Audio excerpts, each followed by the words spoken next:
Good morning, everybody. My name is Savage, and I'm the Recreation Program Manager for the Vermont Department of Forest Parks and Recreation. It's nice to see names of people who I know very well and some new names as well. I invite you to introduce yourself in the chat if you haven't already. This morning, I'm fulfilling my role as administrator for the Land and Water Conservation Fund grant program. And we'll be talking about sort of the basics, parameters, and be able to answer any questions you might have about accessing these funds, any questions related to the application materials.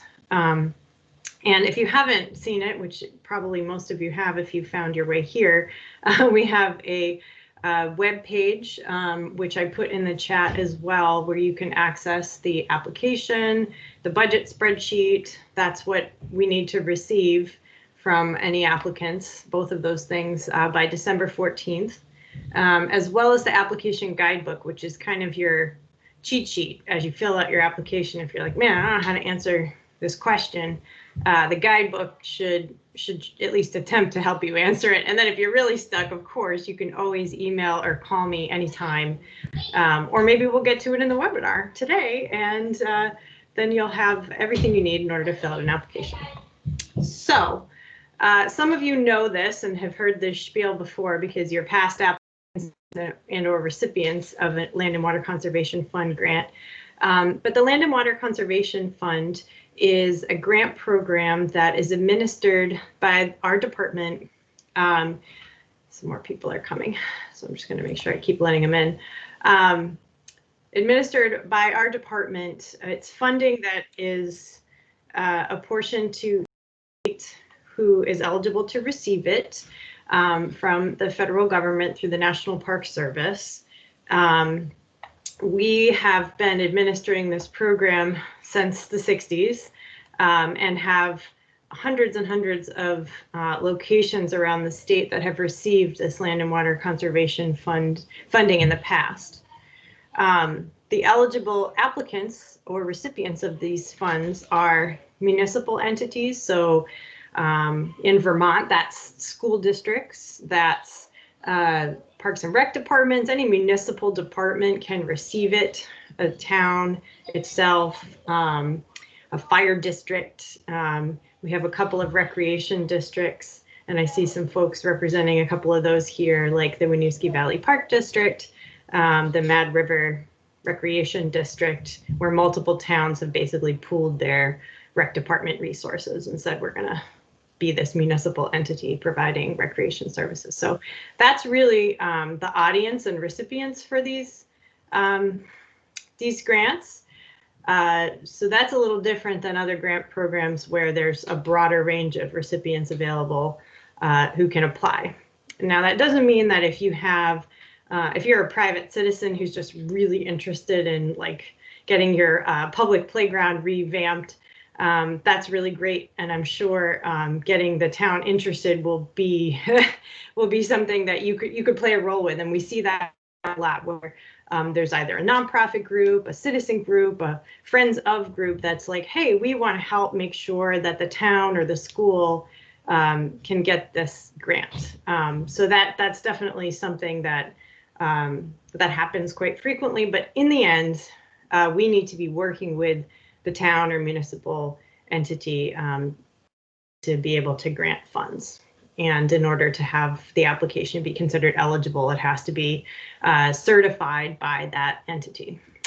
So the Land and Water Conservation Fund is essentially a real estate program.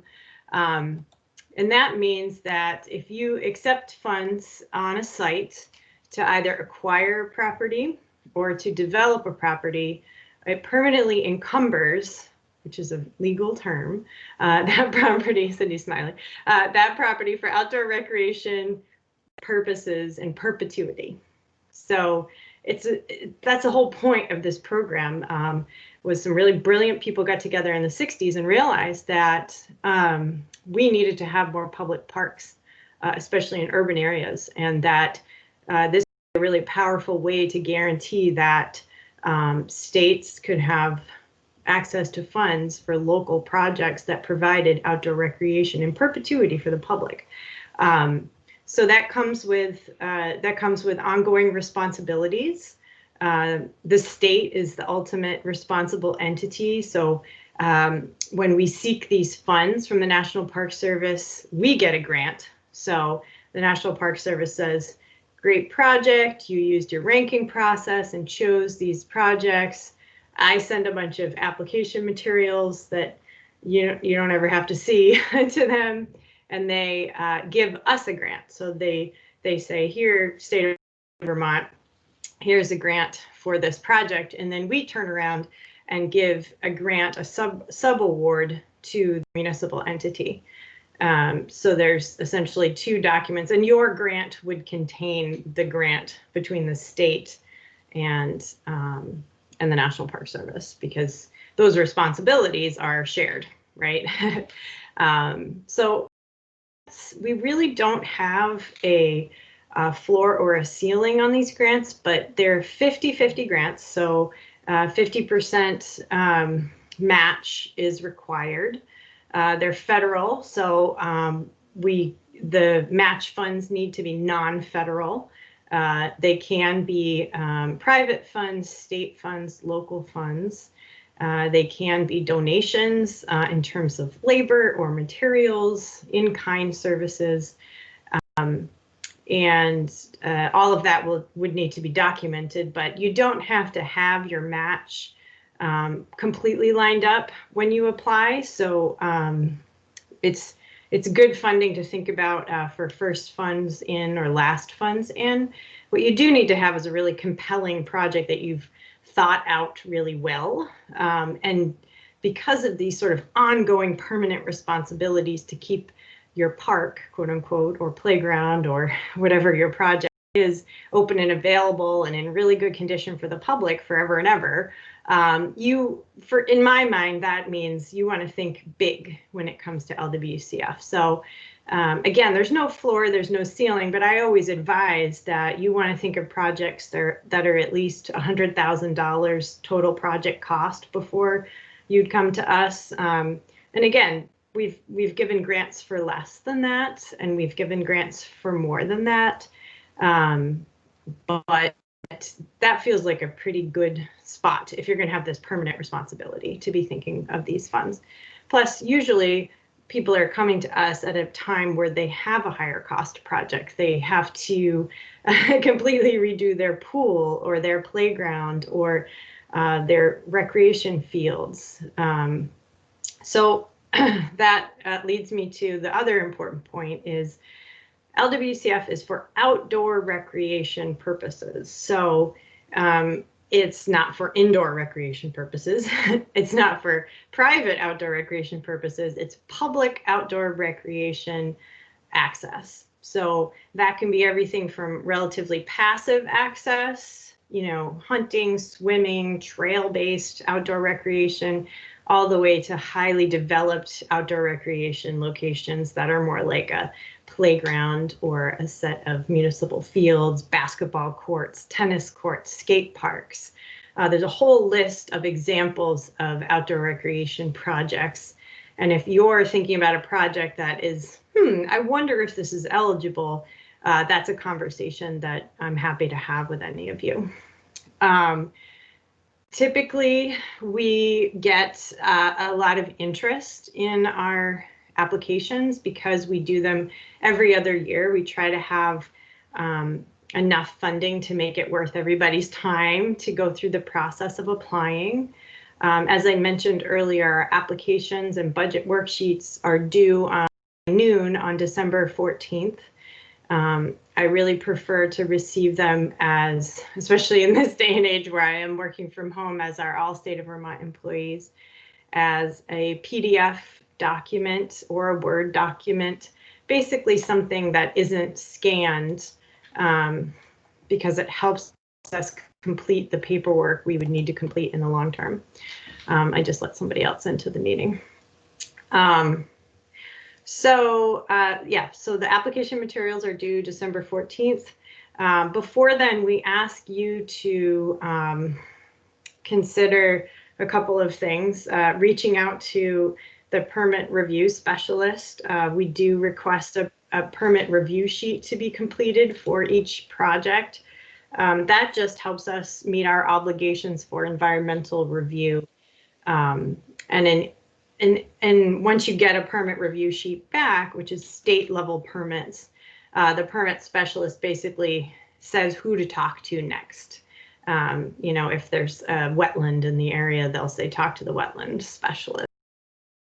Other concerns, I can't think of all the things that they list, wildlife concerns, etc. They'll have you talk to the specialist and consult with them and see if you might need a permit or if it's just a, you know, a lot of times it's just, we want you to talk to them. Some permit review specialists, they kind of check everything and ask you to just check in with the specialists. And then I'll ask for that documentation if you're a successful grant recipient. We take care of the Department of Historic Preservation review. It's a federal obligation we have, so you don't have to worry about if there's a historic resource or an archaeological resource on the site. We're going to do that consult with our own staff with the State Historic Preservation Office, so don't worry about that. These applications require some significant attachments, including a really, really good map, because as I said, you're basically, if you accept these funds, you're creating what's called a 6F as in Frank legal boundary around your property. And that boundary is a permanent legal encumbrance, which means that we need it to be really clear on the map. We need it to include the entirety of the park area, which includes all the parking and access, and isn't just like around the playground, but it's around the actual park area, even if it's like a school playground. We want it to really incorporate everything that people would be using for outdoor recreation into the future. That map has a bunch of map elements we request, and that can be found in our guidebook. I'm trying to think what else. The budget spreadsheet is relatively self-explanatory. We tried to make that easy this year, and if Kim's on the phone, I thank her. She's our one of our grant specialists, and she really helped make that hopefully an easily user-friendly Excel spreadsheet. And yeah, so that's kind of my spiel generally about LWCF. It can be used for, like I said, either acquisition or development or both of a property owned by a municipality.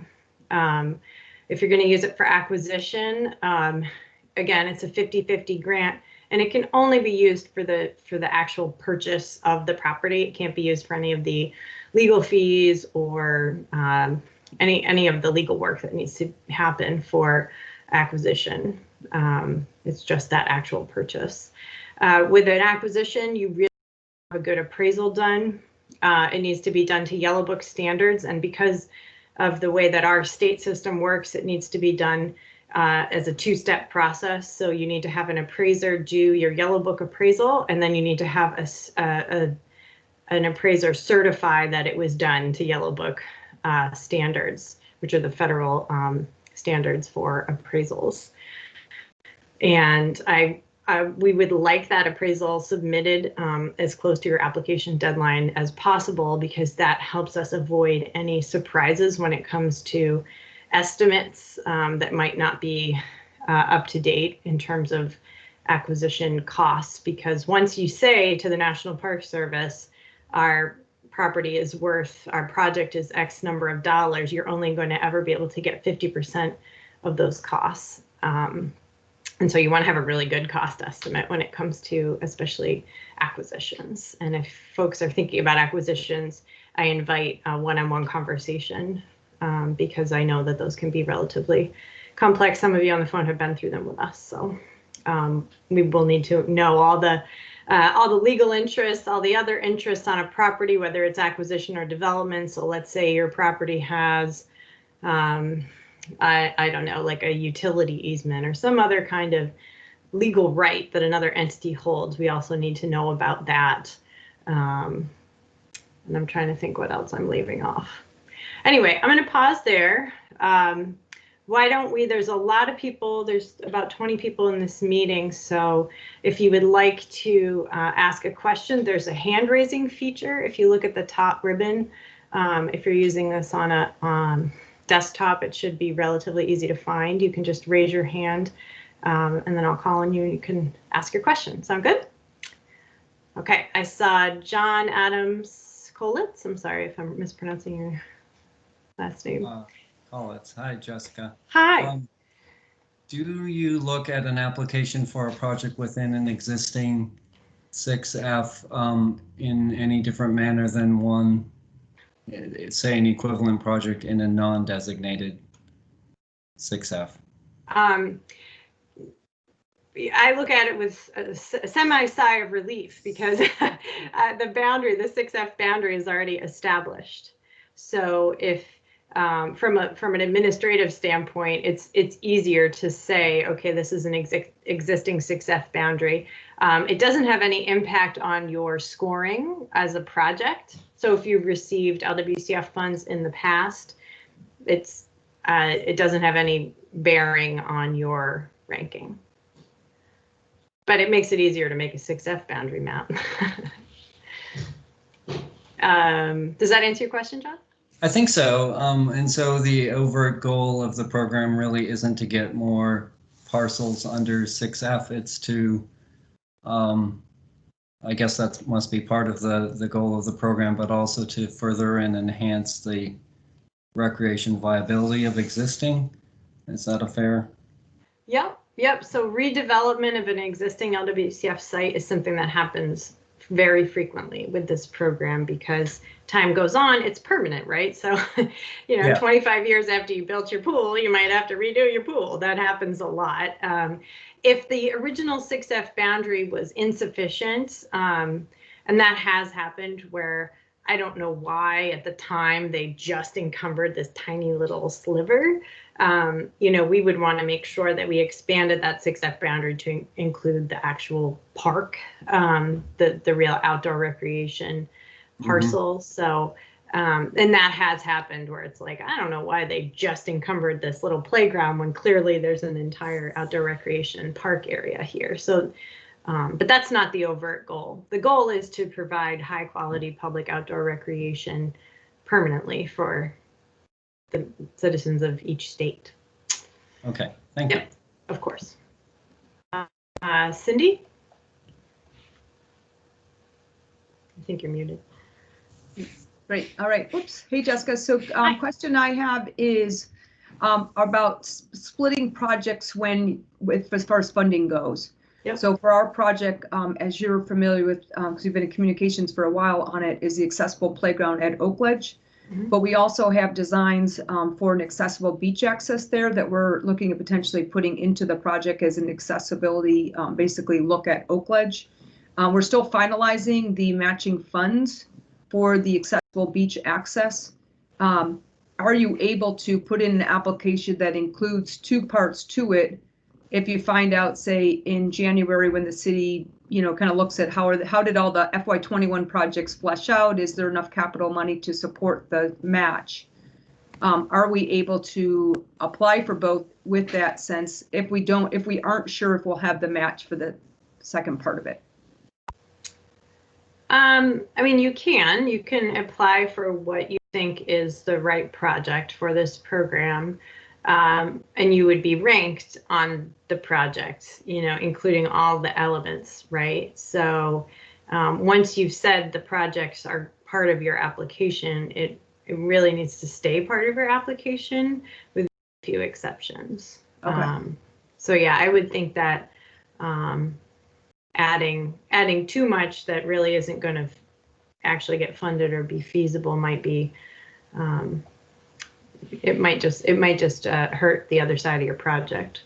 Okay. Because I wouldn't be able to go to the ranking committee and ask them to forget about all the compelling reasons that both parts of the project were ranked highly or something. So if it's a significant portion of the project, to ensure that you have the match for it, sounds like. Yeah, or that it's going to happen. Again, you don't have to have the match committed at the time, but each project has a 2-year time frame in which it needs to be completed. We can get extensions up to 3 years is pretty common. So again, people come at this in a bunch of different ways. We realize it's a significant amount of match to raise, and so we try to give people the ability to fundraise along the way. So that's something else to consider. But in the end, your project scope must get completed by the time we close out the project. Okay. And is there a maximum number of letters of reference? We have lots of people that want to give us letters of support, and so we didn't see anything for a max. So before we have to tell people no, thank you, we figured we'd ask. Yeah, no, that's sweet. No, there's no max, but I mean, I'm sure some of you have reviewed all kinds of materials, and short and sweet is generally what people look at. So, 20 letters of support versus 2 letters of support, they just might not read all 20 letters. Great, thank you. Mm-hmm. Okay, so I see other people have joined. Feel free to raise your hand if you have any questions, or put it in the chat, or even just speak up if you don't have the ability to raise your hand. But something else that I wanted everyone to be aware of is if you apply and your application is reviewed and considered eligible, on January 5th, we will be asking people to do an online presentation to our ranking committee. And that is scored as well. It's I think it's a 15-point part of your ranking. And it's really a moment to tell the story of your project and be able to ask questions or answer questions that the ranking committee might have. And I always find it to be, it's going to be different this year because usually it's in person. But I think it's a really good experience for everybody who applies through this program. So just something to put on your calendars if you are going to actually submit an application. Okay. Some other advice I have is think about if you get this grant, think about who is going to handle sort of the project management side of your project, and who's going to handle the finance side of the project, and make sure those people talk early, and if you were successful, that you connect me with them as soon as possible, because there's ongoing responsibilities in terms of documenting your expenditures, seeking reimbursements, and just wanting to make sure that nobody is surprised by this being a reimbursement-based program, or that there's paperwork that needs to happen if you want to have the state of Vermont send you a check. On our main recreation grants webpage, which I'll put in the chat in just a second, there's some paperwork that's needed for all grantees with the state of Vermont. And there's 3 documents there that are good to look at and get familiar with. They're general grantee responsibility documents. It's the attachment C that basically goes into every state grant. It's a risk assessment questionnaire. Oh, I see some things in the chat. I apologize. I didn't have it open. I'll make sure I get to your questions in there. But these general responsibility documents are good to review and or share with whoever's going to be, especially thinking about the finance side of things, because this will be, we don't, again, want it to surprise anybody with the things that are required in order to receive a grant from us. Okay, so I see some questions. Let's see. How do you evaluate in-kind services, or do we have that responsibility? Evaluate, I guess, I want to know what that means, Mimi. In-kind services, they need to be directly related to the project itself, so they have to be just as eligible for the project as everything, right? So you wouldn't want to be, it needs to be let's say somebody's donating some time for some design or engineering. That's eligible. We need those things in order to have a successful project. It couldn't be your time for writing the grant. That's not an eligible thing. So it still needs to be eligible in terms of all the things that you can look at in the guidebook that are eligible for LWCF. And then there's some guidance in the guidebook around how to evaluate the rates for certain things. So if somebody's just coming to, let's say, be labor to, just general labor to move things, and it's unskilled labor, you know, we're going to ask you to use the minimum wage rate for that labor is sort of how you document it. And you need to document the dates that the work was done and the amount of hours and et cetera, et cetera. If it's donated materials, again, you can get the market rate for those materials, and they need to be like directly related to the project itself. Like, oh, somebody's donating a whole bunch of wood chips for the playground surfacing or something like that. Or the town would like to pay for, you know, the Department of Public Works to come and move heavy things for you. You know, you want to document that it didn't come from, you know, it's not what you're seeking reimbursement for. It was the town paid the staff to come do that work. So again, you just document it. And I can share our reimbursement forms, but they're relatively simple. It's essentially a cover invoice, and then you document all of your cash materials, in-kind materials, and then cash labor, in-kind labor.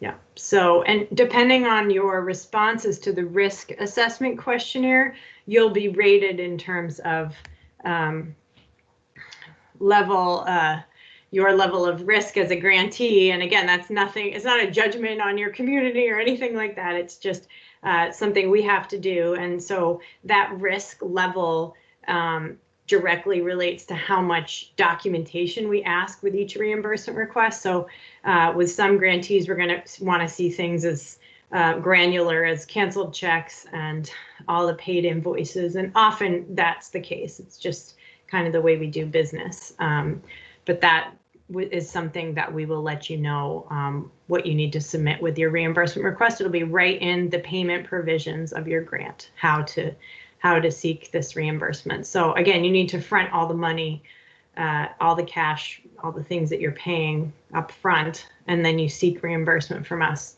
for up to 50% of the cost of what you paid for.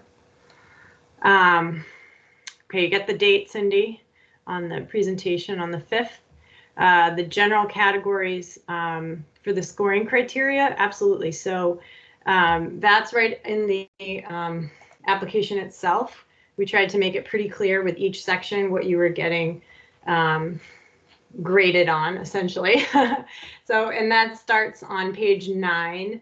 The application narrative portion is where we really derive most of the points. So the 22 points in answering the question around how your application relates to the action plan from our SCORP, that's super important. Our statewide comprehensive outdoor recreation plan is essentially our granting plan for LWCF and our recreation trail program funding.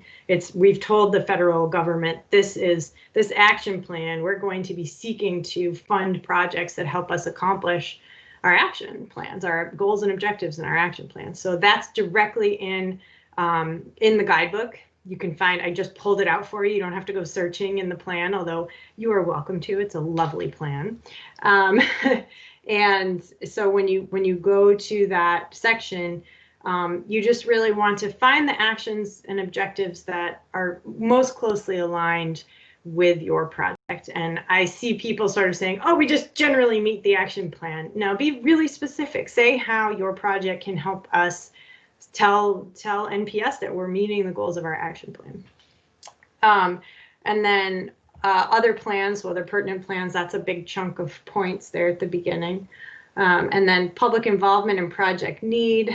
How did you take into account the public involvement? Action must be taken here. How does it improve opportunities for stakeholder and community engagement? That's 13 points. And then stewardship, participation, and community connection. So that's a big chunk of points too, 35 points. And we say for each question how many points you get.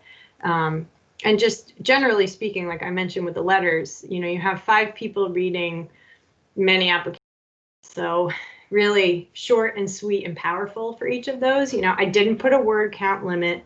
I've hesitated for years to do that, just because I know people, I want to give people a little creative license here.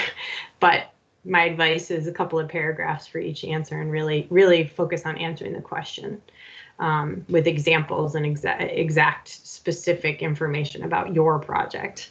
And then other criteria, again, you get 5 points for quality and completeness of grant application and budget. So making sure that you answer the sort of administrative stuff at the beginning, which is fairly complex because of the amount of information we need to provide to the National Park Service. And then really making sure you have your photos, any site plans, maps, and other relevant information. That 6F map is the core piece of that, making sure that those are high quality and correct. And then you get up to 15 points for that presentation that'll happen online on January 5th. So that's how the points go. Is there a drawing behind me? Oh, that's my daughter. My daughter drew a picture of herself scootering, which is her favorite thing to do. Okay, let's see what's next. Do I know the total amount of available funds for Vermont ahead of time? No, I don't this year. I have a very good estimate of the amount of funds available. The federal government usually provides us an apportionment and a sort of reckoning of all the available funds from past fiscal years in December. But I keep asking, and I don't know that they're going to meet that deadline. Oops, Cindy got booted. We'll let her back in. But I'm estimating we have about $1.5 million to grant to communities, so that'll leverage $3 million. So it's a pretty big grant round, and some folks on the phone know that, or on this meeting know that we got a boost for LWCF at the federal level. So LWCF was permanently reauthorized and fully funded. How that shakes out exactly for each state is something each state is still waiting to hear, but knowing how much we have in our records and how much we generally expect to get, that feels like a relatively safe estimate to go with. Let's see. Drawing behind me, I answered that. Project funds from the Vermont Bond Bank be considered the 50% match. So bonds that the city or town receives are considered debt or funding that is available for projects. So yes, a lot of times towns will vote on a bond or something like that to accomplish a bunch of different things. And if those funds are available for cash expenditures, and that debt is going to be directly repaid by the town itself, then it can be considered match. As long it can be your upfront, it can be upfront cash as long as, again, that bond is directly related to the project and something that the town itself is managing. Does that answer your question, Scott? I don't know what the Vermont Bond Bank is, honestly. Okay, did I answer all the questions in the chat? Are grant funds subject to federal funding requirements? Yes, this is a federal grant program. So yes, there's a bunch of different provisions related to federal funds. And John, if you have specific questions about that, feel free to speak up now. And then the match can't be federal. LWCF really doesn't like federal to federal match. We have sort of negotiated some exceptions, but generally they want 50% of your total project cost to be matched with non-federal funds, including state, local, private, in-kind match, etc. Yeah, John, did you have Jessica, a question? I'm thinking of things like Davis-Bacon, yes, wages, etc. So you just track those separately on the project between the match and the grant funds. Yes, so I I need to look up the Davis-Bacon thing. We've had that question ourselves. So the state receives LWCF funds as well. And I don't know if Kim's on the phone, maybe she can answer this because this has come up for us as well. And then Liza is asking, after this year, will the next opportunity be December 2022? Yes, we still are planning to hold grant rounds every other year. So these grants will actually be grants in 2021. So our goal would be to have grants go out again in 2023. We are reevaluating this system because of the increase in LWCF, but administratively, it just makes sense to have a break in between the grant rounds. Okay. Any other questions, comments, thoughts? I'd love to hear, we've had a couple of successful or people representing successful applicants in the past. Do you have any advice or anything you wish you'd known before you applied for these funds? And it's okay if you're like, man, Jessica is so hard to work with. No, I'm just kidding. Cindy, you have a thought? Oh, Kim is there. Sure. I just thought I would two things is one is if you don't get funded this time, try again. Because I know one time one project in Rutland, we didn't get the first time. And then the next time we got it, you know, whether we improved our application or it was just who applied that year. So don't, you know, go again.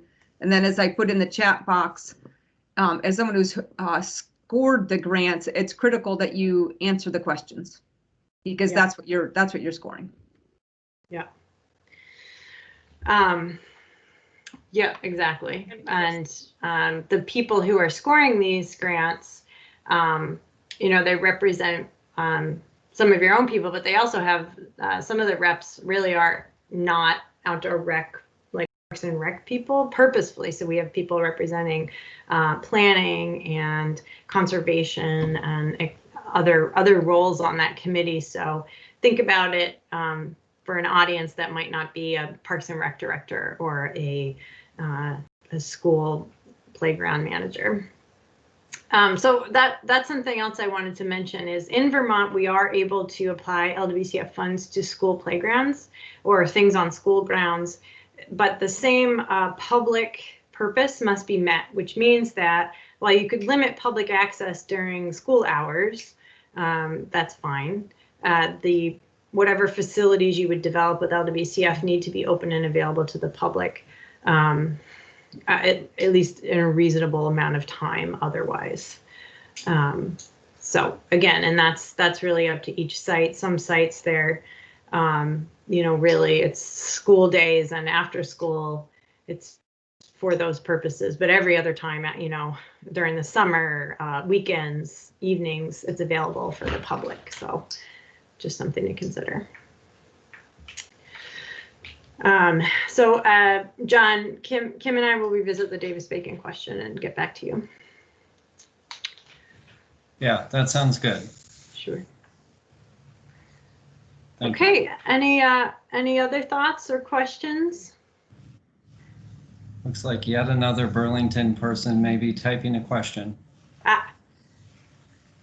Sophie. Who is expected to attend the presentations? It doesn't matter. It just needs to be somebody who knows the project and can do a good presentation on its behalf. Yep. We've had, yeah, I think the most compelling presentations are people who are very familiar with the objectives of the site, who can speak to how it's going to serve the community and the people who live there. So whoever can do that, it's really fine. It's been people representing the town itself. It's been people representing a Friends of group. I think it's important to have a representative of the town. If it's going to be somebody who is not from the town directly, they should just be there in case there are questions that come up from a grant administration standpoint from the ranking committee. Yeah, Cindy? So another question is, you can't start the projects until grant agreement is in place. And so if you had, using again this beach access, if the beach access was an add-alt to our bike path project. And so they're bidding on it as giving us a separate price for that project. If they start on the southern end of the bike path prior to a grant agreement, but don't touch the beach access, and we have the adult price for it, can they start the southern end of the bike path project prior to a grant agreement because it's not that beach access? Just not knowing, like, so say we're ready to start in May on the southern end of the bike path, but we don't have a grant agreement in place till say June. Is that possible when the beach access would likely be in that construction project for the bike path? Does that make sense how I explain that? Maybe. So I'll just say this. One is that we anticipate the National Park Service grant to the state of Vermont to be happening in March. That's when the grant start date is supposed to be. They've been delayed in the past, so I'm not going to 100% guarantee that. Our goal is to turn around those grants and be ready to turn around those grants the second we get that executed grant agreement from the National Park Service, because we know in Vermont it matters to have as much snow-free time as possible to get things done. If your project includes pre-award considerations for design and engineering, so if your project you want to document that in up to 3 years before that execution date of your grant, you've done planning and design and you want to consider that as part of your match. Again, you need to make that hyper explicit in your grant application, and or if you plan on doing some of that work during the gray period before you actually have a grant. So non-ground disturbing activities like planning, site planning, engineering, getting ready to do the ground disturbing work. As long as that's documented in your grant window, you can even be reimbursed for 50% of those costs and do that work. You can, be preparing to put shovels in the ground as much as you want, but yes, you should not be doing any ground disturbing activity until you have an executed grant award from the state. Does that answer your question? Yes, thank you. Okay. All right. Any other questions? I'm excited to see this many people and excited to hear about your ideas for projects. And like I said, if you have something that you're still like, I have a lot of questions about my specific project, please do follow up. My email is jessica.savage@vermont.gov or 802-249-1230. I'm a good text responder on that phone, as well as some people have figured out sometimes that's the way to get my attention the most. More information on the January 5th presentations. I don't have that ready yet. That will come to applicants after we screen the applications. So pretty quickly after December 14th, once I've reviewed them all and figured out, okay, and maybe ask some questions. Sometimes that happens. So late December, I know it's kind of a tight time frame, we would send an invitation. But for now, if you know you're applying and you have something you want us to consider around that January 5th date, make your plans. Try to block off the whole day if you can. But if you're like, man, I already have something scheduled, I really need to go at a certain time, please let me know. I have asked our ranking committee to hold a chunk of that day, not the entire day. So let me tell you what that is. I've asked them to hold between 11 a.m. and 4 p.m. for that meeting, because I actually have a meeting from 8:30 to 10:30. So it'll be some time within that time frame. And we typically do them at a pretty fast clip. You get a 15-minute window, and then we have a little 5-minute break, 15-minute window. So it'll be like a very weird time potentially, except for if you hit that hour, it might be like, please show up at 12:10. Your slot is 12:10 to 12:25 or something like that, just because of the amount of applications we anticipate needing to review. And if that changes, I'll bump it up earlier in the morning. If we have a higher volume of applications than we need more time for. But we really have to get it done that day, because I have to get everything to the Park Service by the end of January. So Okay, any other questions? Got 10 more minutes, so don't be shy. But I'm also happy to let us go if everyone is satisfied. Okay, we're going to have another one of these webinars, so if you know somebody who wasn't able to attend this one and we didn't, and you think they might have questions that weren't answered, the next webinar is going to be on, I have to look, December 4th from 10 to 11. It's a Friday. Same process online there. Cindy? Sorry, I got another one for you. I'd like to think someone else says, "Oh wait, I had that question too." It references the deed on there, like your. Yep. So if your property, I'm sure we can find ours somewhere, but if your property was already a 6F property, is that something we still have to resurface? It's not as critical, I think, but what we do need to know about is any other rights on that property. So if there's an easement or utility right, you know, so asking your attorney to just do that research for you on the site would be really beneficial. Okay. Just so we're not, you know, running into that. I mean, you and I have never had a conversation. Burlington has the, you know, and your town might too, has a lot of towns have multiple LWCF sites. And that's something else I should say, that if you ever have questions about a previous LWCF site, we do have a database that goes through 2005. And that's the most updated version of project sites. But if you have a question of like, I wonder if this project site was funded with LWCF in the past, that's something that we can help you track down. We have a couple of different methods, but I have all the paper copies of all the files for all those sites. So if you're looking for a map or information and you really can't come across it, just let us know and we'll try to help.